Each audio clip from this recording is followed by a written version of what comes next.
U.S. President Joe Biden is today set to hold a much-anticipated press conference as part of the annual NATO Summit.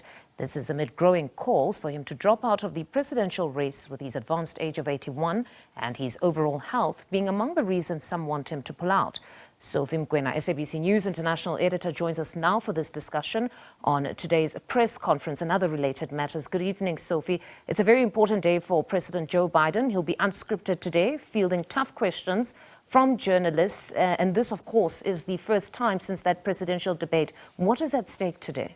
Well, what's at stake is whether President Joe Biden, particularly in relation to cognitive skills, he is still having those traits, and also he is able to be coherent and he can answer the questions unscripted. And I think because you are going to have correspondents, you are going to have senior journalists, you are going to have editors, it is going to be a tough one. But I think it's surprising that he might be having these problems, but you know that people are not developing the same way in terms of genes.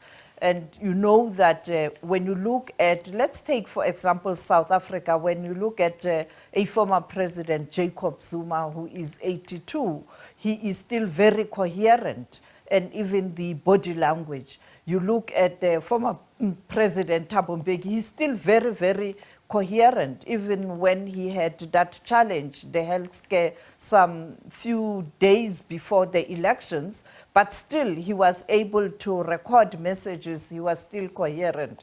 For me, I think what happened to President Biden is that just before the debate, he went to Europe twice. He attended the NATO meeting in Brussels, and then he went back to the US with different time zones, and then he went back to Europe to attend the G7 meeting in Italy. Again, different time zones and the altitude. And for people who often travel abroad, you know that when you move from one time zone to the other, the system does respond in a negative way. I think it was not wise for him to embark in those long-haul trips. Perhaps he could have not attended the NATO meeting because the G7 was quite important, knowing that he was going to host the NATO meeting in Washington. And therefore, people will be watching tonight. And in terms of the opening of NATO, when he was delivering his speech, you know that he was reading and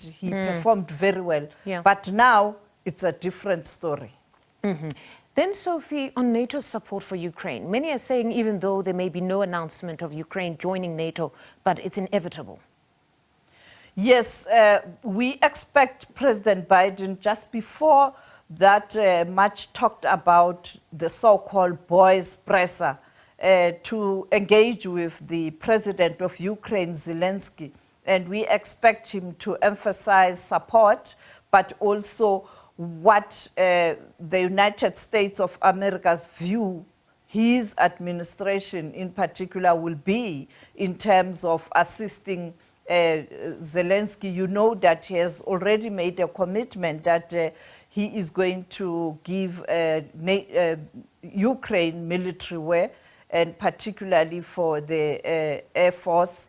And we don't know whether today, during that meeting, there will be more information. But he used this NATO meeting to really attack China and Russia, saying that China is supporting Russia. And you know that he is very firm on the fact that Russia has invaded Ukraine. But the question is, people are talking about NATO itself. When it was formed, this organization, it was an alliance of countries that are on the North Atlantic. And now it has gravitated towards the Pacific. You now also have a situation that it's now moving towards the Indian Ocean. You know that when you talk about what happened in Libya, but recently that announcement that Kenya is going to be a non-member of NATO, an ally. I mean, I am sure many leaders on the continent are worried. And with all the drama we see in Kenya, I'm not surprised. I think even the leaders on the continent are saying, you just told us that you're going to be a friend to NATO. And these are some of the global challenges that are there currently, and leaders will have to grapple with. You touch on NATO and their criticism of China, something that China has actually responded to, actually quite aggressively so, when they called China a decisive enabler of the Russia-Ukraine war, something that China took exception to. Just talk us through the criticism now. Well, the issue is that you have a situation where China and Russia are having strong bilateral ties, be it military, be it trade, be it political. And they are both powerful members of BRICS.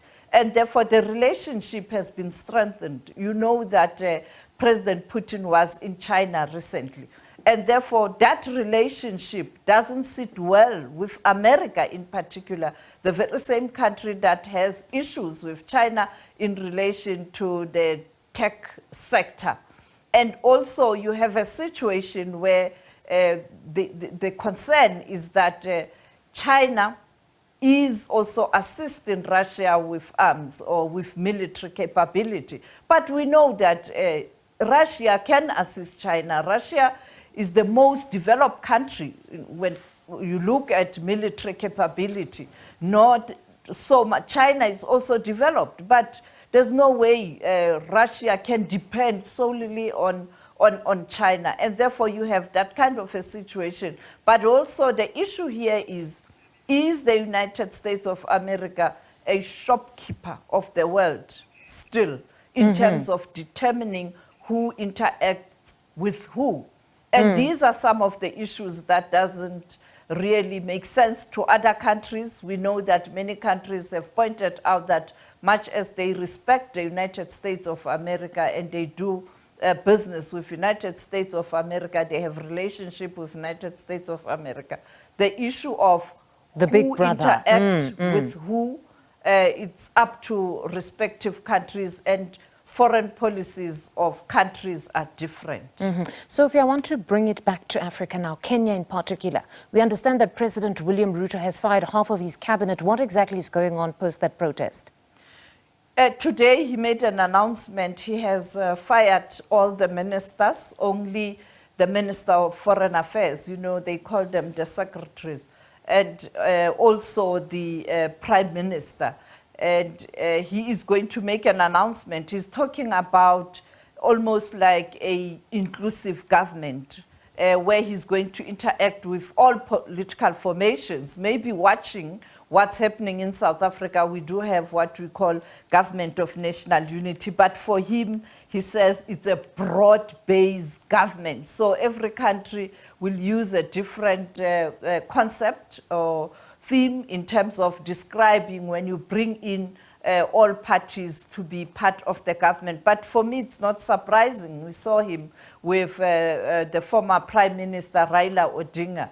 And I then made my own perception. I had a perception already at that time that these people are up to something. And I won't be surprised to see some of people who will be brought in coming from the side of Raila Odinga. But young people are continuing to call for his resignation. So I don't know whether these changes will assist. And it's quite sad because when William Ruto had challenges with the International Criminal Court and the former President Uhuru Kenyatta, people thought that he will learn a lesson to ensure that when finally he is in power, he will handle things differently. He came here at the Pan-African Parliament. That speech, I will never forget that speech. And it was something very fresh, but in terms of implementation, he's doing things that are quite